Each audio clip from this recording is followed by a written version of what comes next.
सुदामा जी को गरीबी क्यों मिली? बहुत कम लोग ही जानते होंगे कि सुदामा जी गरीब थे, पर क्यों थे? सुदामा जी बहुत धनवान थे। जितना धन उनके पास था किसी के पास नहीं था।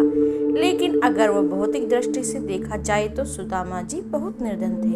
आखिर क्यों? एक ब्राह्मणी थी जो बहुत निर्धन थी, भिक्षा मांगकर जीवन यापन करती थी। एक समय ऐसा आया कि 5 दिन तक उसे भिक्षा नहीं मिली।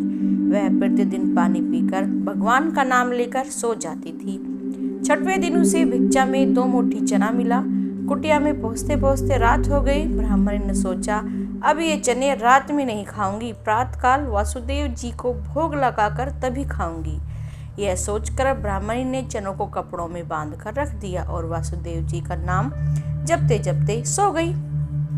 देखिए समय का खेल। कहते हैं पुरुष बलि नहीं होते हैं, पुरुष बल नहीं होता है, समय होत बलवान। ब्राह्मणी के सोने के बाद कुछ चोर चोरी करने के लिए उसी कुटिया में आ गए। इधर उधर बहुत ढूंढा चोरों को। वह चनों की बंधी पुटकी मिल गई जो पोटली बांधी थी उसने। चोरों ने समझा उसमें सोने के सिक्के होंगे। इतने में ब्राह्मणी जाग गई और शोर मचाने लगी। गांव के सारे लोग चोरों को पकड़ने के लिए दौड़े। चोर वह पुटली बनाई हुई लेकर भाग गए। पकड़े जाने के डर से सारे चोर संदीपन मुनि के आश्रम में छिप गए।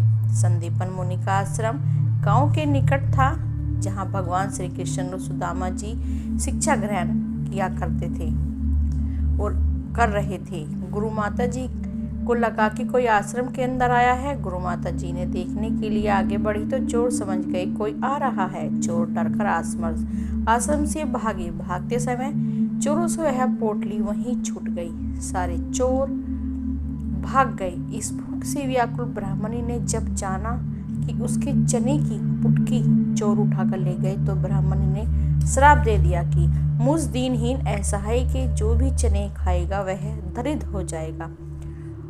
उधर प्रातःकाल गुरु माता जी आश्रम में झाड़ू लगाने लगी तो झाड़ू लगाते समय गुरु माता जी को वह चने की पुटकी मिली।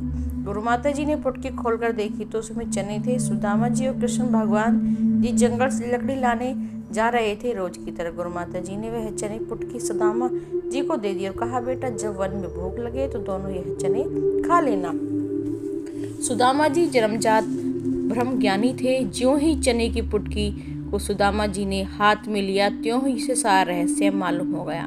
सुदामा जी ने सोचा, गुरु माता जी ने कहा यह चने दोनों लोग बराबर बांट के खाएं, लेकिन ये चने अगर मैंने त्रिभुवनपति श्री कृष्ण जी को खिला दी तो सारी सृष्टि दरिद्र हो जाएगी।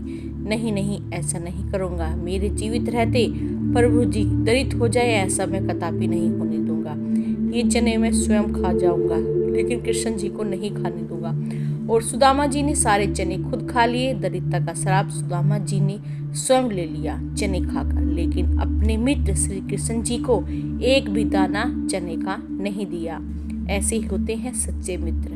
मित्रों, आप सभी से निवेदन है कि अगर मित्रता करें तो सुदामा जी जैसी करें और कभी भी अपने मित्र को धोखा ना दें। मेरे साथ बोले, जय श्री कृष्णा।